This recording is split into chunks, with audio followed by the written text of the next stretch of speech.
So I'd like to introduce Craig Abbey, who's at the University of Buffalo. Craig, I'm going to let you talk a little bit about your position, and then turn it over to you for your presentation.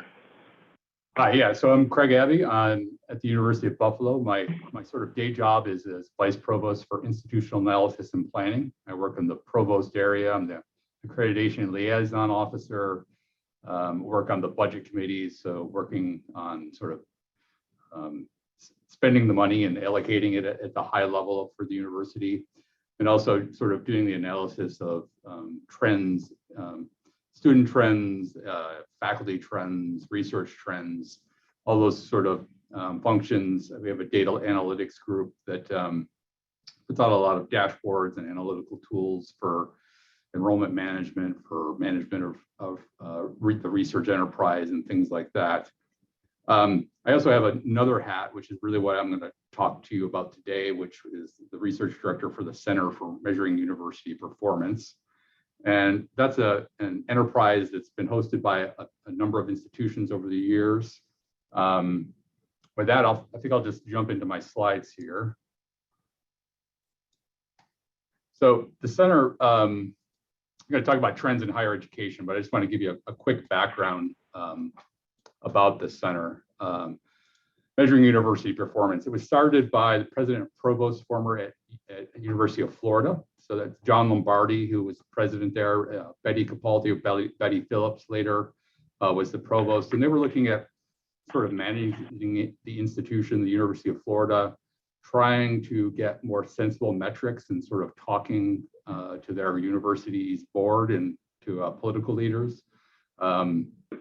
Rather than just focusing on sort of US news metrics, they wanted to look at things that actually the characteristics of research universities. So they came up with a bunch of measures and wanted to be a reliable source for this type of data. One of the issues is actually getting reliable data at the institutional level often for institutions in higher education.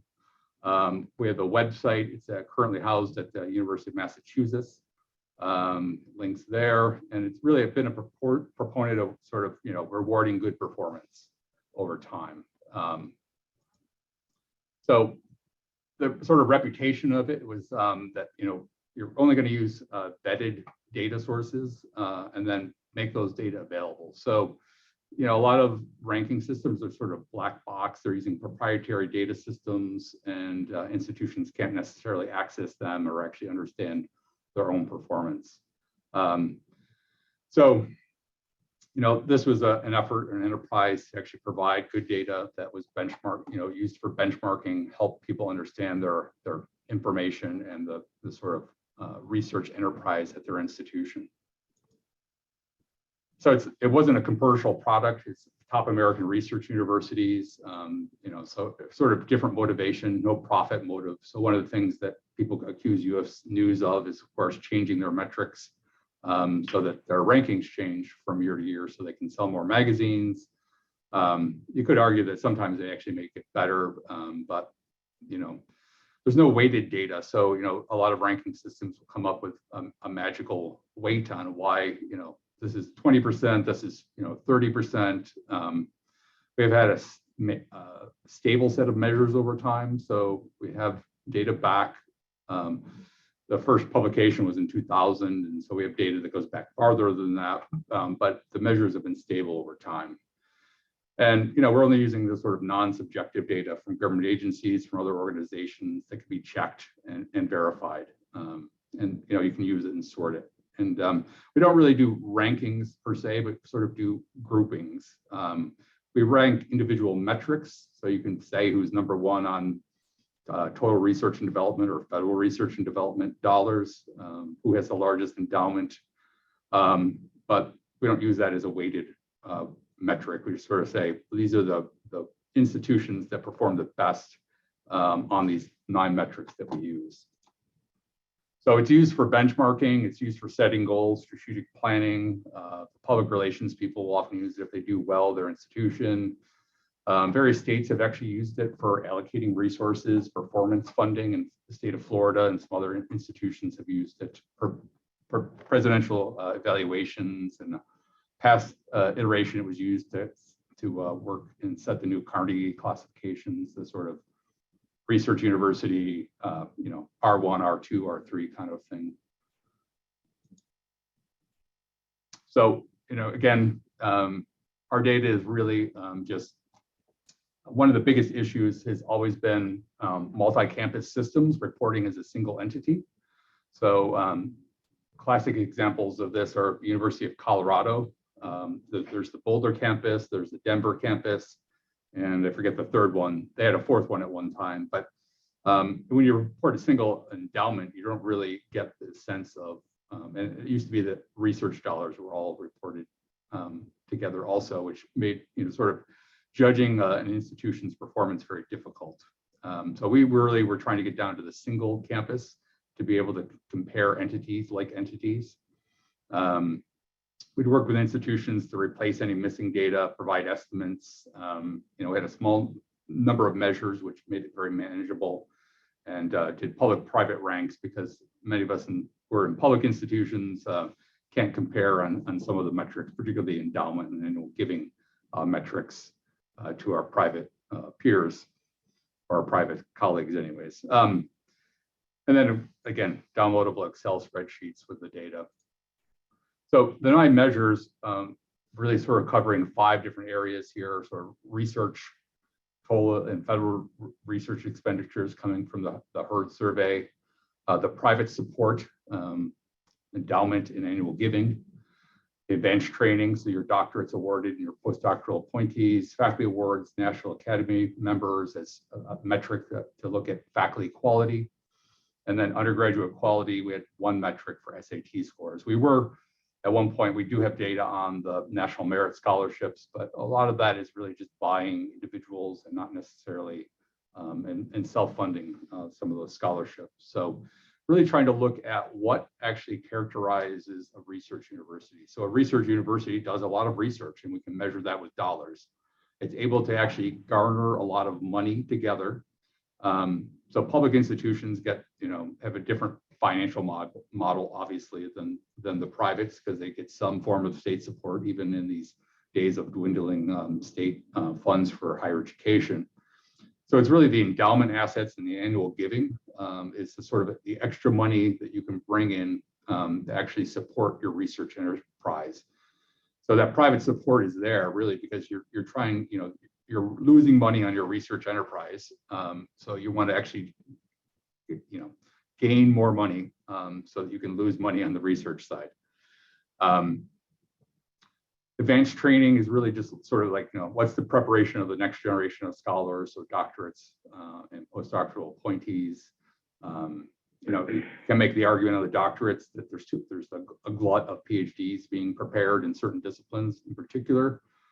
So, is more doctorates actually doesn't really necessarily represent the quality, but, it is a metric of sort of your impact in the nation. And then a small number of faculty awards. There are, there's thousands of different faculty awards. We took a list of the most sort of prestigious ones that closely match what the NRC did. The NRC highly prestigious award list, and actually is very highly correlated. They have a longer list, but the outcomes at the institutional level, at least, are actually very highly correlated. National Academy members, obviously, another symbol or a metric of outstanding faculty. And the faculty awards is more early career tends to be, and the National Academy would be more late career faculty. On the SAT scores, it's really sort of, the students you can attract and hire, quality undergraduates, undergraduate quality. So better students come, in theory, to a better experience. Whether that's wholly true is debatable. So I'm going to go on, then. That's sort of a little bit about the center. I'm going to talk more in this segment, really just about recent trends in the higher education research and development survey, the HERD survey. Back in 2010, there was a change to the HERD survey. One of the best things they did was they made institutions report separately if they were headed by a president or chancellor. So that was then we could segment out individual institutions. They added iPads unit IDs, and those iPads unit IDs for anybody who works with NCS data is, a standard ID to identify individual institutions. The population was expanded because they were trying to go after research in smaller institutions, and a new short form was added, and I'll talk about that in a minute. And they also added a lot of different data elements that they didn't have before, so a lot more detail, required more effort on institutions' part to complete, but allows us to actually look at some things that we didn't have access to before. Let's talk about MUP and our little bit of differences. We had traditionally separated out some medical schools, medical centers where they were physically distant from the main campus for benchmarking purposes. And sometimes they report separately still to iPads. Sometimes they've combined their iPads reporting. iPads will basically let you do anything with your reporting over time. Prime example would be Arizona State, which has changed probably 5 or 6 times in the last 12, 15 years on how they actually display their campus, from reporting everything under a single thing. I think they're up to 5 or 6 different reporting entities for iPads now. But other things. So Penn State is a multi-campus system. They have a medical school, but it's in Hershey, so it's not really near their main campus. Cornell University, the Weill Cornell Medical Schools in New York City, Ithaca is a good drive from there. So those campuses aren't really next to each other. We've always separated those out, but again, we provide the data so they could be combined back together. Another thing, University of Maryland, actually, they were separate, and now they've made the argument to NSF that they should be combined. It seems like a ploy to me to actually improve their ranking in the NSF tables. So there is some gamesmanship, I think, in some of this ways people report, but they certainly. Craig, go ahead. Sorry to interrupt. Which campus is it? Is it including their global campus? Their College Park and the Baltimore, which is their medical school. Okay. Yeah. But do you know that the global is a separate iPads? I believe that's a separate one. Yeah. Okay. Yeah. That came up during conversations here this week. That's why I wondered if you knew off the top of your head. So go ahead. Sorry. Last time I checked, it was separate, but I think what they were, the medical school in Baltimore has a lot of R&D, and so I think they were trying to combine those two together to make themselves look more substantial. And their argument in part was that they shared the same vice president for research, but they had separate presidents / chancellors, so it was a little odd situation.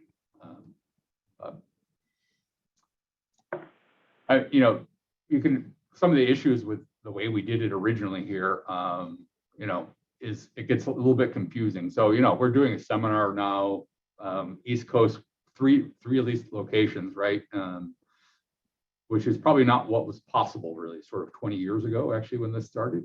Video technology existed, but wasn't commonplace. And so the collaboration institutionally would have been very different between campuses that were distant than it is today.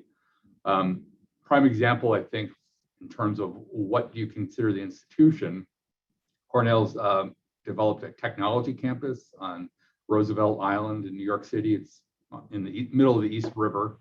It's closer to their Weill Cornell location, their medical school, but everything's going to be reported under the Ithaca location. They have postdocs, and things aren't really separately tracked, and faculty and students move between campuses. So this distinction is sort of fuzzing over time, and so you can make that argument with some of the medical schools. And so where you draw the lines on these institutional comparisons is sometimes a little bit fuzzy. Like when you're looking at, global campuses or online campuses and iPads, and the student performance gets a little bit hazy, right? Because if you combine them in, you get a large student head count, which often people want to, seem more significant by having more students. But the performance in online programs tend to be lower than the main campuses that are sort of the host institutions for those online programs. So in terms of the population, I mentioned in 2010, the new herd came out. They had an initial sort of bump there of a bunch of institutions that started responding. And then they came out, they really tried to push and get more and more institutions, but what they were adding were institutions that really had very little in terms of a research enterprise from what we would think of as a research university. So, it's less than $1 million in research and development. And so the effort to actually do the extra sort of separating the data and doing the report was really burdensome on those tiny institutions and their research enterprise. So they came up with a short form, and the long form population has sort of been stable since there. It's actually exactly where it was in 2012 when they introduced the short form 655 in 2020. It decreased a little bit over time as people sort of fell below that threshold, but the reporting population has been fairly stable over time. There was an increase, you'll see there, 915, 938 institutions. Some of that had to do with ARA funds in terms of the number of institutions with some kind of research, reportable research. And when those disappeared, the population sort of fell a little bit, and it's come back up a little bit. In terms of our publication, we really just for the hardcover report that we would put out, we would do anybody over $40 million, but also look at the group sort of that on the cusp of $20 to $39 million in federal research. And then 5 to 19 is also an interesting group. Some of those are actually increasing pretty well over time. Below that, it's a little bit less interesting. It's a smattering of institutions that you probably haven't heard of a lot of, that have 1 or 2 faculty with a couple of grants.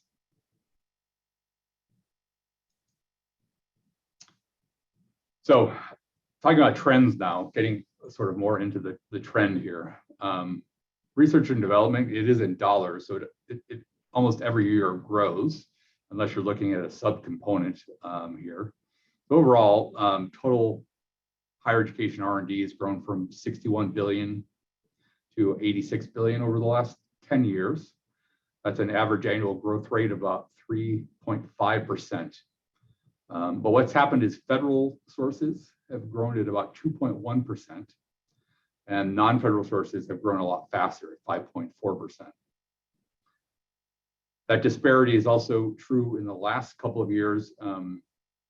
So of 2016 onwards, you actually saw an increase in the federal, actually 2017 onward, you see an increase in federal expenditures, federally funded research expenditures. And there's some reasons for that. And if you remember, back in there was after the Great Recession, there was ARA funding, which increased federal research dollars. And then the Republicans took over and fought with Obama over the size of the federal budget deficit. And there was budget precision measures put in place. And you actually saw the federal commitment to higher education, research and development shrink over time. And so a new president in 2017, and one-party control led to more spending. So non-federal sources are growing faster, but that's not just true in the last 10 years. That's actually a really long-term trend. So here we're looking at data from 1972 through 2020, and what you see is a long-term decline in the share of federally funded research in terms of overall research and development. So in the 70s up to about 80, you're 67, 68%. And then in that sort of 80 to 88 period, you have actually probably through 92, you have large increases in defense spending in the United States, which really sort of squeezed out, shrunk to the available resources available for non-discretionary spending in the federal budget.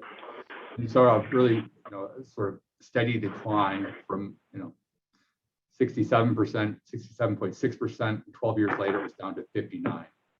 The 90s were actually a period of relative stability. And part of that is because the economy was so good. that, the federal revenues were pretty strong, and you actually saw a sort of flat, stable federal funding. In the early Bush administration, about 2000, you had large increases in NIH funding. You saw a ramp up in the amount of funds available to higher education, R&D. And then, as budget concerns and beginning of the Great Recession took hold, that fell. A ramp up with ARA funding continuing to fall, and in the past couple of years, a little bit of an increase in the federal R&D funding. I mentioned NIH appropriations, and this is one of the key factors actually driving higher education research and development over time. And so, that orange line is the percentage change in appropriations for NIH over time. And so you see in that Bush era, 2000, 2004, 15% increase in the NIH budget, fairly respectable numbers through 2010, and then actually a decline in the NIH budget. And then, post 16 onward, you get strong increases again. But in terms of, the fiscal year 2003 appropriations in real dollars, when you do an inflation adjustment, it's actually higher than it was if you did the inflation adjustment than the 2021 dollars now. So in real dollar terms, there's actually a decline, even though you see these strong gains from 17 billion to 42 billion, almost 43 billion. So I mentioned that this sort of the source, that non-federal. The federal has grown at 2.1% a year from about 37.5 to 46 billion over the last 10 years. The other source is state and local. So this would be your state appropriations or any local money that institutions get. It's only grown to about 1.7% a year. So it's below the commitment of the federal government. The other areas are actually the ones that are sort of fueling growth in higher education, research and development, business, up of almost 5% a year. Nonprofits, that's your large foundations, so the Gates Foundation, Howard Hughes Institute, some of those other large Ford Foundation, those types of places. Real quick question. Help me understand the prior slide, or a couple slides back, you showed federal funding decreasing, but this first graph here shows it increasing. Is that it's increasing at those institutions that have more than 1 million in R&D? Does that mean that fewer schools are getting a larger percentage of a smaller share? Is that what's happening? So I think back here, it's the same number. So this is blue line. It does go from 37 to 46. Okay. It's just as a percentage, the share. That one, right. Yeah, right here. You Oh, can I see get this, it. Okay, I it understand. curves up a little bit there. I understand. Yeah. It's just not growing as Okay. fast as the other sources, right? So Okay, thank you. 2.1% a year. State and local is 1.7. Business, industry is up almost 5%. The nonprofit, Yeah. 4.4. Yeah. The institutional is where a lot of the money is. I mean, it's almost doubled over the past 10 years, almost 12 billion to almost 22 billion.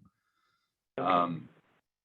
So institutions are putting a lot more of their money, and that gets back to that notion of the endowment and the annual giving. How are you actually able to generate enough revenue to actually support your research enterprise? I don't know if you can see chat, but Lou is asking some examples of the other category.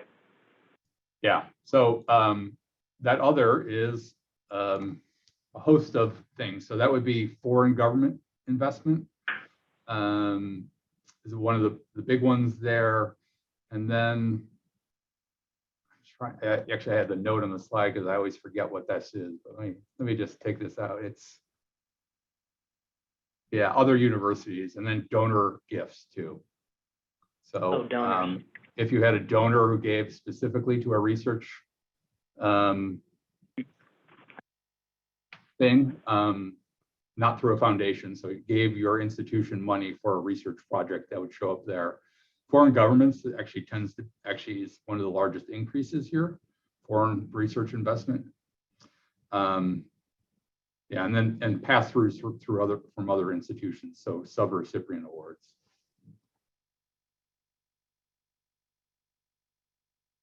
Thanks. That seems low for sub awards. Yeah, I think these are just, if it's federal, then it's going to show up in the federal, but if they fund, one institution gives another that's their institutional money, I believe it comes in as other. So it's not the sub awards. You're right.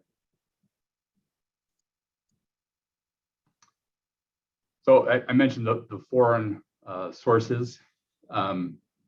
This is all foreign sources, so it's not just foreign governments, it's also foreign companies. They've been growing at 7.3% a year.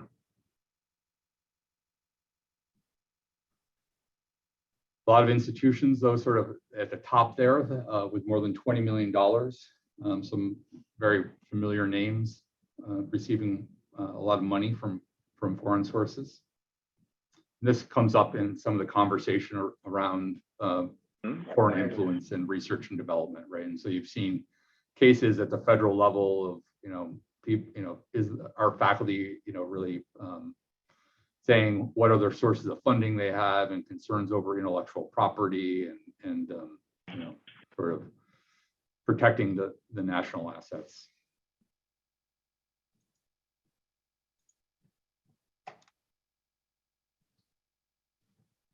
In terms of the broad fields, life sciences is really sort of the dominating feature of higher education research and development. Engineering, a distant second. Very strong, 13 billion still, so it's not insignificant. And one of the things in 2010 that they did add is the non-SE&E fields. They had collected it prior to that for a few years, but it was inconsistently collected, so it wasn't particularly useful. But all the other fields are sort of more minor. Life sciences is really made up of the health sciences and the biological and biomedical sciences. So that's 28 billion is just in the health sciences area, another almost 16 billion in biomedical and biological sciences. Agricultural sciences, so all the land grant types of activities, mostly about $3.6 billion, which is almost exactly where it was in 2010. Interestingly enough, really hasn't grown in terms of the amount of research. So this gets to the issue of how important it is actually to have a medical school and the institutions that have grown. So institutions with a medical school have grown considerably over the last 10 years. So it's up $22 billion, average annual growth rate of 4.5%. Whereas the schools with no medical school are up only a little bit, $2.something billion there.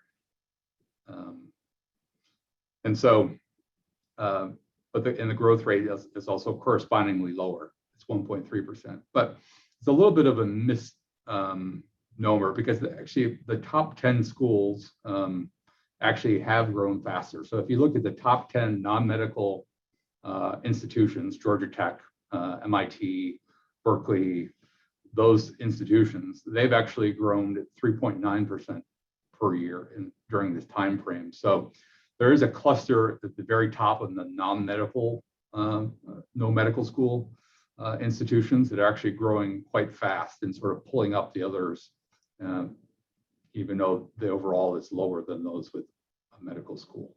So having medicine leads to a lot of research and development expenditures, obviously.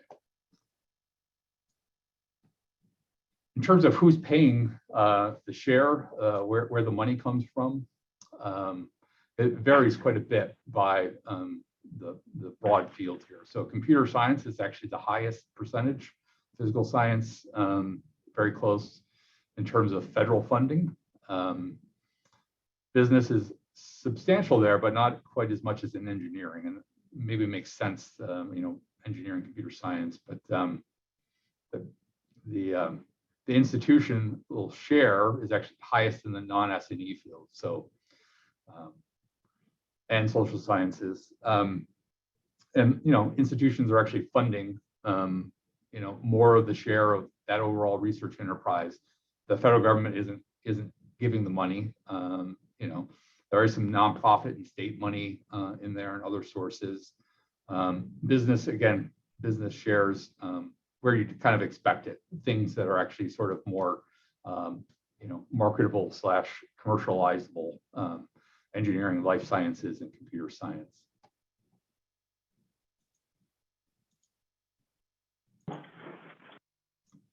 When we look at the average annual growth rates for federal, non-federal, and total R&D, same pattern here, but you can actually see that the federal government, although is lower on average, they did put a lot of money into computer and information sciences, engineering. The life sciences, which is the biggest component, actually didn't grow as much as we might have thought. So it was only 1.9% average annual growth.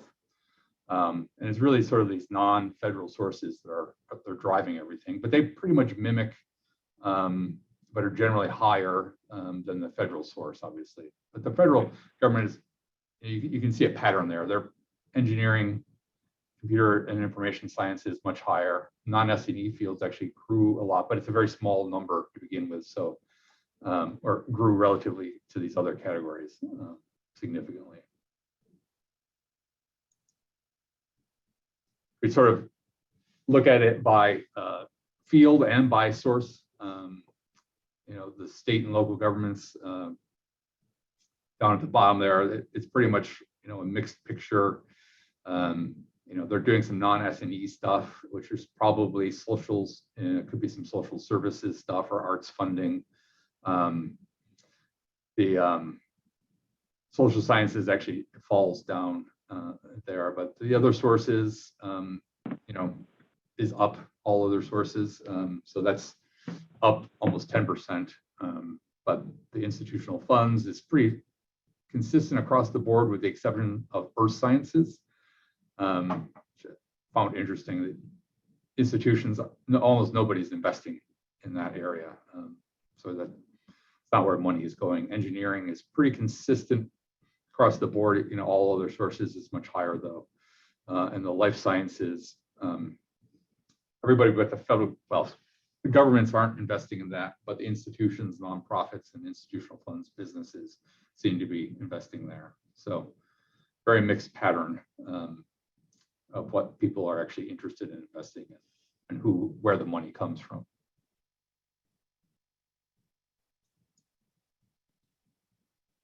Just throw this in here in terms of that. I mentioned that long form and short form. The standard form or long form.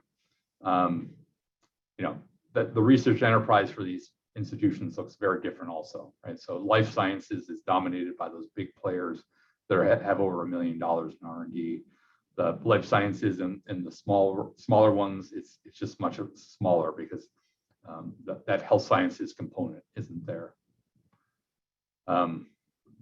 Same with engineering, I would say also is much more heavily into the larger institutions with a lot more research expenditures. And part of that is probably just cost. It's just cost a lot more money to have that research enterprise in engineering and life sciences than in some of the other disciplines. In terms of where the research type is, so your basic research, which is sort of like extending the frontiers of human knowledge, basic science research has been declining, both in the federal government and the non-federal government sources of funding. So there's definitely a move towards more applied research, which is having some practical outcome in mind, or the experimental development, which is really about developing a particular product more so, or a particular thing, which has increased both at the federal government and it went up and it sort of shrank in the non-federal sector, which is not exactly sure why that is, but overall a movement away from basic research. We also see trends in the types of funding agreements that are going on. So there's grants and contracts. So the grant is, I give you money, you do what you said you were going to do, and you report back to me. Whereas the contracts, I'm sort of expecting something in return. So clinical trials is probably the easier thing to understand there, where, if I have a drug and I want you to do the testing on, your patients, and I'm expecting you to actually perform almost more like a service than, you want to go study, the air exchange rates in buildings and, theoretical stuff, more of, extending the frontiers, although it's not exactly like that, but definitely an increase in the number of grants, and they've been growing at 3.6% per year versus 2.4% per year for the grant side of the house. This looks at the expenses. I just have the 2 years in here, and there is some shift. I do have some questions about what the usefulness of some of this data, just based on how everything gets characterized by certain institutions. I've seen some shift in certain institutions that don't make a lot of sense, but generally increases in salaries, wages, and benefits, and a decrease in total indirect costs, which I'm not exactly sure how that's happening, because it seems like the indirect costs are for institutions unrealized and realized would be going up, but that's what those data show. So here's the pass-through data, and yeah, it's $7 billion a year. So there's 2 numbers that they're collecting. One is passed through to a subrecipient and then received as a subrecipient from other sources. So institutions are receiving more than they're sending out.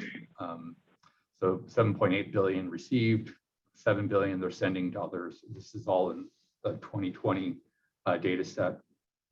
But there's some institutions that are more likely to give, and there's others that are more likely to receive, which is an interesting sort of dynamic, that you have players, institutional players, that are acting more as sort of, and they're probably more likely to be sort of large PIs and center grants or something, multi-institutional things, that they're sending money to other institutions, and others are receiving a lot more. It's fairly consistent over time, actually, which is also interesting. In terms of R&D by institutional control, we talk about the public-private split. This is going back a long time here. There was a general trend towards more public institutional R&D. Publics created more research universities as populations were shifting, and in states where there has been population growth, you have seen new public institutions created, new research universities developed. You haven't seen really new private research universities sort of taking hold. You've seen some sort of emerging players that have increased in terms of R&D. If you think of like Northeastern University in Boston, and a couple of other ones on the East Coast that I can think of. But generally, it's the public institutions that were sort of growing during this period. And that sort of shifted after the change in the Herd survey.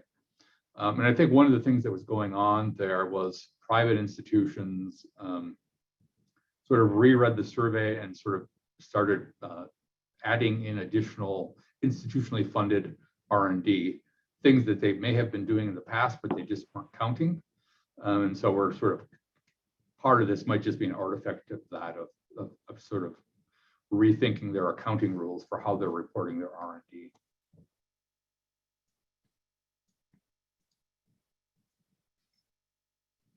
So I used to work in the federal government, and states like New York always complain that we send a lot of money to the federal government and we don't get as much back. And so other states have a sort of net receipt of federal tax receipts, and some pay more in than they get back. But in terms of who's sort of winning or losing, these are the top 5 institution share changes. And so they're very small percentages in the overall share, but you know, 0.1% is about 46 million. So California losing you know, 1% off of its share of our R&D nationally, federal R&D, it's, you know, $460 million. So that's pretty significant dollars that have shifted around in sort of the marketplace for higher education research and development. And this is a long-term shift, though, that we see. So you actually, if you look at those, most of those blue states sort of see the sort of shift south and west, right? With the population center, the new research universities being created. Sort of the one sort of area where that's maybe not quite as true is in Pennsylvania and Ohio, which have seen a little bit of an increase, and Maryland, which I think has benefited mostly from its proximity to the federal government, but also a little quirk in the data, Johns Hopkins and the Applied Physics Lab, which has a lot of the, used to be a federal research lab and was not part of the higher education research development survey. It was reported separately, no longer a federal lab. And so even though there's you know, almost $1 billion in classified R&D that flows through there, it ends up in Johns Hopkins R&D numbers. So that sort of skews the view of Maryland there. But, you know, shift down south, Georgia, Texas, Arizona, away from California and New York, sort of large population states, away from Massachusetts. So the sort of older, sort of more established players that in 1970, 72 were the sort of dominant players in the higher education research field. So open up for some questions, discussion.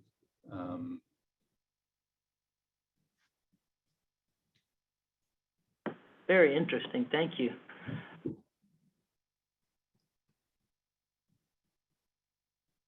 Do any of our IT colleagues, AIRS colleagues, have any questions?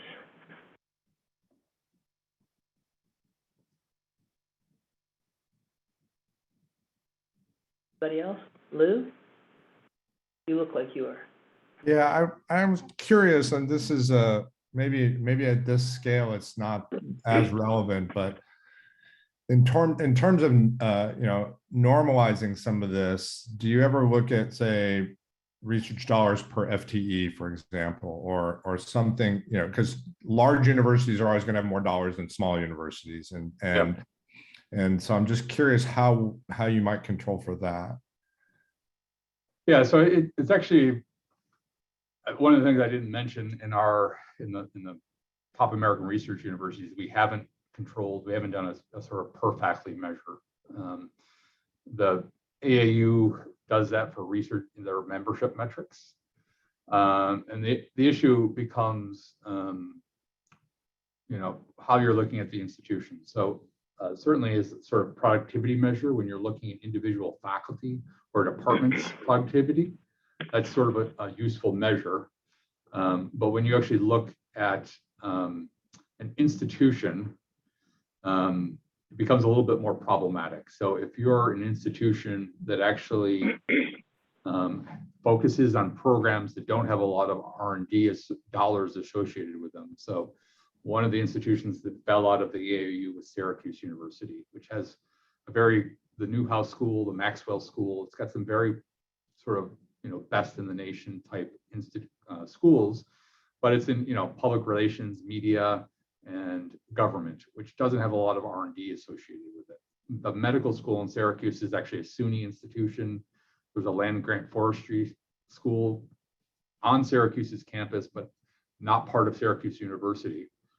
So if you put them all together, it's actually a pretty robust research enterprise, but the way you divide up the line, Syracuse R&D does not look all that great. And so when you sort of do that calculation, Syracuse doesn't look very good on that measure, even though they have some disciplines that they're very excellent at. So I think you could do that with things that they're sort of more like institutions. So, you know, when you're looking at sort of Georgia Tech or something, you know, MIT, although I'm sure there's disciplinary differences there and focus differences. And when you start to get into med schools and the number of faculty and particularly land grant institutions and how they report faculty for their extension services, it actually becomes an issue too, because if you consider those land grant folks faculty, which a lot of institutions do, that are sort of out in the extension services, then when you divide through by all those faculty, you get a very small, very not so productive. So much easier to do that when you're just looking at a discipline. So take chemical engineering. Your chemical engineering faculty do, $10 million in research. You have this many faculty, and you can compare that across between institutions much more easily. You mentioned ASU and Maryland, and then Syracuse. It seems like there's some level of gaming of iPads. Institutional, like what you say as your institution that goes into some of this. Yeah. Okay. Do you see? Is there quite a bit of that? I mean, like you said, if Syracuse were allowed to somehow count all of that within one,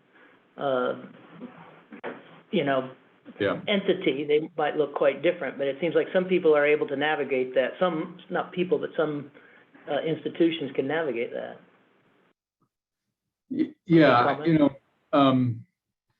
Syracuse is private, and the two entities that I'm talking about were put there by the state to be co-located with Syracuse University. And I think actually Upstate Medical School maybe was the medical school of Syracuse University and separated it at one point. Okay. But the environmental science and forestry, which I mentioned, is almost similar to the 4 statutory colleges at Cornell University, which are actually public colleges located in a private institution. So that gets confusing. But I think it's mostly the publics that are sort of doing these types of separating out. Occasionally, you'll see a multi-campus private, like Long Island University in New York has like multiple locations. Yeah. There are some for-profits that do it too. What's that? University of Phoenix. They have locations all over the place. So it's hard to understand. Marla put a comment in there about how people game this for all sorts of things. So just interesting point. I think Casey had her hand up, and then Brian. You can just speak up. I think we're small enough. I'm going to cede my time to Brian, since I know time is short. So I'm going to let Brian have the floor. Thank you, Casey. Actually, follow-up question, Craig, for what Greg was just asking. Less about gaming. I'm curious if you have, in your reports, if you look at individual institutions and how they do or don't perform over time. For example, the University of South Florida and the UC San Diego were both founded in 1956. UC San Diego was one of the first schools to break $1 billion in research. I think they're one of, what was it, 21 that did in the most recent HERD survey. USF is still less than $500 million. There's lots of movement throughout the country. I'm just curious if you look at across those different kinds of categories, if you're looking at what particular institutions are doing to grow. Yeah, I mean, we do look at, there are certain institutions that obviously have seen fantastic growth. And actually, I was talking to Craig about this a week or two ago, and I think it has something to do with the population growth. It's founding is one thing, I think, but actually having the population and the students, you have to get the resources somewhere to actually fund the research enterprise and to have a critical mass of faculty to be actually able to conduct things. And so I think a lot of it has to do with the population growth of particular states. So where you're seeing increases in R&D or sort of emerging research institutions, you're also seeing the population growing. So, U of A has been an established research institution. ASU is sort of up and coming, but it's mostly because the growth in the state is in Phoenix, not in Tucson. And I think the Tampa area has grown, but it grew sort of past the sort of California boom, which was more post-war and sort of Florida is sort of 1980s onward. I mean, it grew, but not quite as fast. I think it's growing faster now than California is. So I think there'll be more Florida institutions you'll see like emerging because of that. Yeah, interesting. Casey, we have time if you'd like to.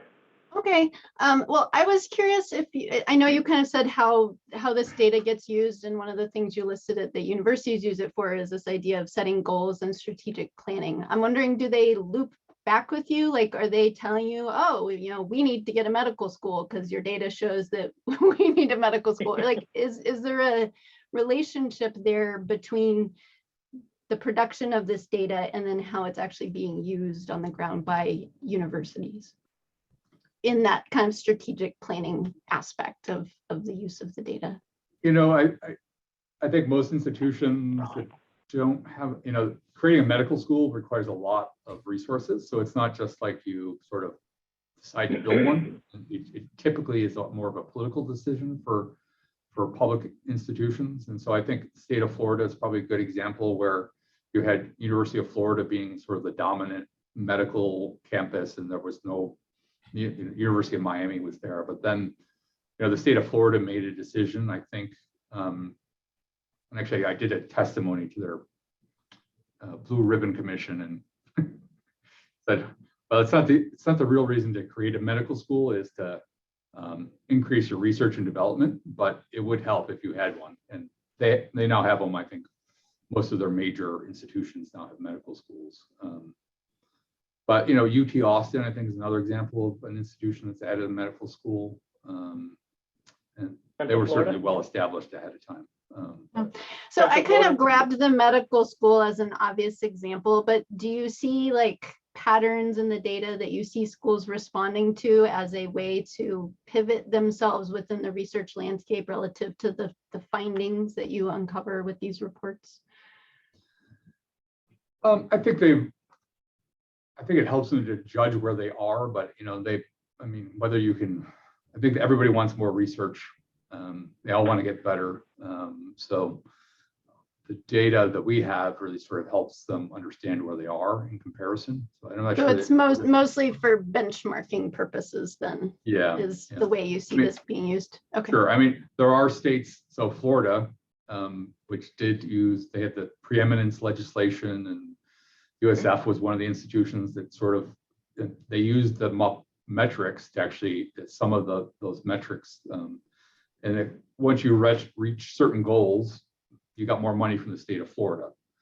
And so we actually saw, we had certain, you know, we were tracking certain faculty awards, and Florida State University actually put a dollar incentive. If you win one of these awards, you get a permanent increase on your base salary because it was meeting their institutional goal. And so I had the woman there would call me and say, does this award count? Because I have the faculty who won 2 awards, and they're trying to decide which one to take. They're only going to take the one that it goes, because they wanted more money on their base salary, and also for the institution to meet their preeminence. So Brian, well put. They changed the metric is what happens actually to exclude, right, Brian? I think that's more, I'm very familiar with Florida, Central Florida. They just don't give it to USF. they don't. USF Okay. is actually exceeds all preeminent metrics of all the schools, and they still won't. Whatever, that's my own beef. Yeah. I thought you all did 2 years ago actually meet all of them. I thought you did 2 years ago. We have for several years now, and Okay. just decided wanted to keep giving the money to Florida State anyway. So it may have been That a would be system to keep others down, and it didn't work out that way when you met the metrics. So. Yeah. That's another talk about politics I think we could have. So maybe we could. Well, again, we've got a couple more minutes. I had one question, unless somebody else has any. Okay, I'm curious, you know, you were mentioning kind of separating out medical versus non-medical. Can you tell in the data, the way it's reported, whether the money is going to the medical school or just to an institution with a medical school? And, you know, in many cases, I know here, for example, there's a lot of funding that is medical related, but it's actually in engineering. But it's medical related. So I just wonder how you actually figure out how to count those things. Is it even possible? It is possible. So I was on the HERD survey of redesign, and one of the things I was trying to get them to do was do it for two things. One, the total, and the federal R&D. They did it for the total. So you can, from HERD, you can see the total money going to the medical school. If you look at the data from the AAMC, the Association of American Medical Colleges, they actually track the federal R&D separately. It's separately reported to the AAMC. So you can track the federal award through a different source, but and we've done that where we sort of look at how prominent federal R&D in the medical school is in terms of the overall performance of an institution. For some institutions, it makes no difference. They're strong no matter if you take out that medical funding or if you don't. Some institutions, they just plummet. And so they're sort of R&D expenditures are really just a focus of the, the medical school. I think one of the prime examples was Yale, actually, which really sort of drops quite a bit if you take out their medical school. So Interesting. yeah. Interesting. Well, thank you again. I'm going to go ahead and